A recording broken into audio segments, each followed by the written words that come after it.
शाहनवाज हुसैन जल्दी से एक कमेंट। मौसमी कह रही हैं कि बहुत हद तक ये तय दिख रहा है राहुल गांधी अध्यक्ष होंगे।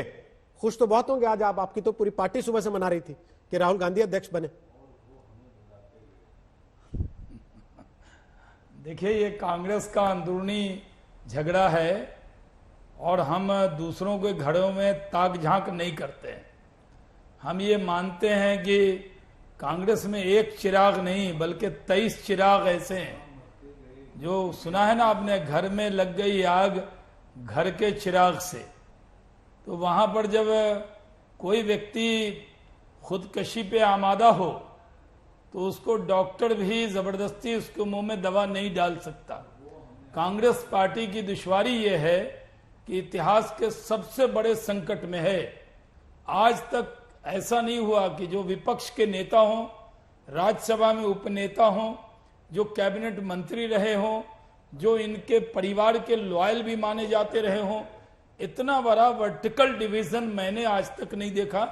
मैं भी रोहित जी पिछले 30 साल से एक्टिव पॉलिटिक्स में हूं।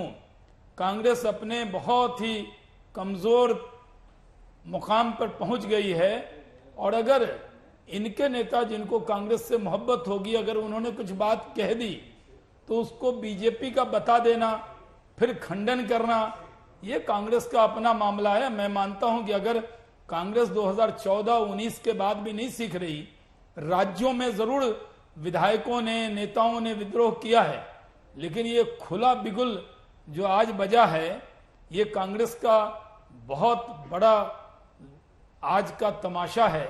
और इस तमाशे में क्या निकलेगा हम सिर्फ बाहर से देख सकते हैं। नहीं, ये भारतीय जनता कृष्णम जी पार्टी ने तो का पहले नाम अंदाजा लेकर लगा ही लिया तो कि क्या राजनीति निकलेगा। शुरू हो रही है। प्रमोद कृष्णम जी ने तो पहले अंदाजा लगा लिया।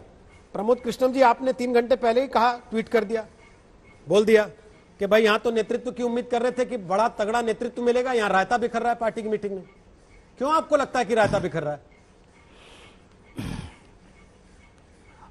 देखिए रोहित जी, एक तो सब कुछ जो है पब्लिक डोमेन में है, तो किसी भी बात को हम अगर ये कहें कि ऐसा नहीं है तो उसको माना नहीं जा सकता है। शाहनवाज भाई अभी बात कर रहे थे, मैं सारी बातों से उनकी अगर सहमति व्यक्त करूं या असहमति व्यक्त करूं तो उसके कुछ मायने नहीं है, लेकिन इतना जरूर मैं कहना चाहूंगा, ये कांग्रेस पार्टी के अंदर की एक डेमोक्रेटिक प्रणाली है, डेमोक्रेसी है, इनर डेमोक्रेसी है, जो कांग्रेस नेतृत्व से भी सवाल कर सकती है। जो चिट्ठी लिखी गई है, 23 लोग जो चिट्ठी लिखे हैं वो सारे के सारे वरिष्ठ कांग्रेस के नेता हैं।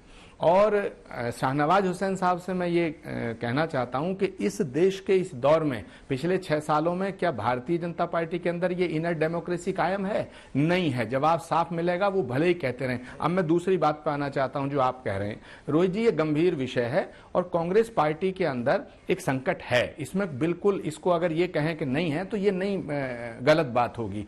अब कांग्रेस पार्टी के अंदर आप जो अभी बात कर रहे थे, गुलाम नबी आजाद ने मना कर दिया है, कपिल सिब्बल जी ने मना कर, वो विषय खत्म हो गया। जब राहुल गांधी जी की तरफ से ये बात आ गई कि मैंने ये बात नहीं कही है तो विषय खत्म हो गया। विषय इंपॉर्टेंट ये है कि क्या 23 लोगों ने जो चिट्ठी लिखी है उसमें जो मुद्दे उठाए हैं उन पर कार्य समिति चर्चा आप ये कहना चाहेंगे कि विषय खत्म हो गया, लेकिन इस बात का जवाब तो आप ही की पार्टी के नेताओं को देना पड़ेगा ना कि ये कौन सी परिस्थिति है जिसमें कपिल सिब्बल को सोशल मीडिया पे आके सफाई देनी पड़ती है कि उन्होंने कांग्रेस के लिए क्या क्या किया है, किस किस मामले में वो कांग्रेस के लिए खड़े रहे, और आपको लिखना पड़ता है कि आरएसएस बीजेपी की सबसे ज्यादा गालियां कपिल सिब्बल खाते हैं। सफाई क्यों देनी पड़ती है उनको? ये लोकतंत्र है।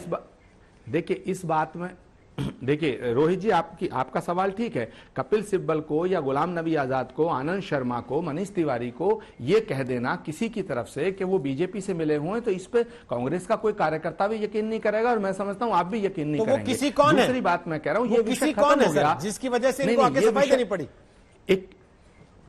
नहीं, राहुल जी ने स्वयं कह दिया, उनके स्टाफ ने, उनके ऑफिस ने कह दिया कि ऐसा हुआ नहीं। इस पे गुलाम नबी आजाद साहब तो उस मेंबर थे, उनके सामने था, उन्होंने कह दिया ऐसी बात राहुल जी ने नहीं कही, तो ये विषय खत्म होता है। विषय इंपॉर्टेंट ये है कि जो उस 23 लोगों की चिट्ठी में जो मुद्दे उठाए हैं, क्या उन पर कांग्रेस पार्टी को विचार करना चाहिए या कांग्रेस पार्टी विचार करेगी या इन 23 लोगों की इस बात पे विचार नहीं करेगी? ये एक इंपॉर्टेंट विषय है। मैं यहां कहना चाहता हूं से पहले कार्य समिति को, आपको नहीं पता था कि कांग्रेस पार्टी के अगले अध्यक्ष राहुल गांधी होंगे?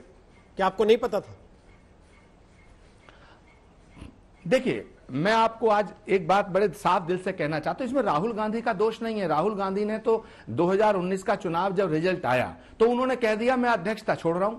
उसके बाद कांग्रेस वर्किंग कमेटी का यह दायित्व बनता था, यह उनका कर्तव्य बनता था कि नया अध्यक्ष चुने।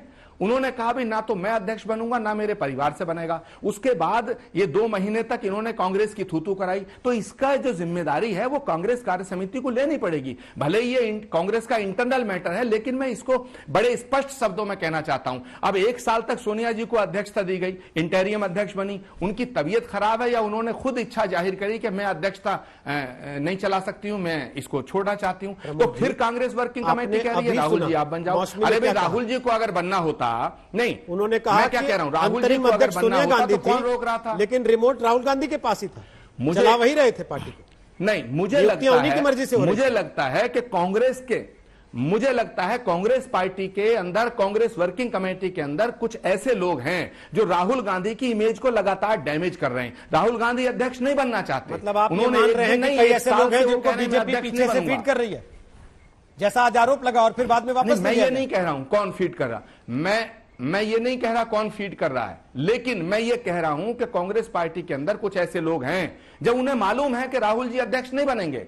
राहुल जी ने ये कह दिया, उसके बाद प्रियंका गांधी जी, मैंने तो खुद कहा था कि कांग्रेस पार्टी की अध्यक्ष प्रियंका गांधी को बना दिया जाए, लेकिन पार्टी का एक सिस्टम है, पार्टी बात नहीं सुन रही है। अच्छा, तो इसमें हम क्या करें? नमस्कार, मैं हूं अंजना ओम कश्यप। हमें उम्मीद है ये वीडियो आपको पसंद आया होगा। लेटेस्ट खबरों के लिए यूं ही देखते रहिए आज तक, और इस वीडियो के पसंद आने पर लाइक, शेयर एंड सब्सक्राइब करना ना भूलें।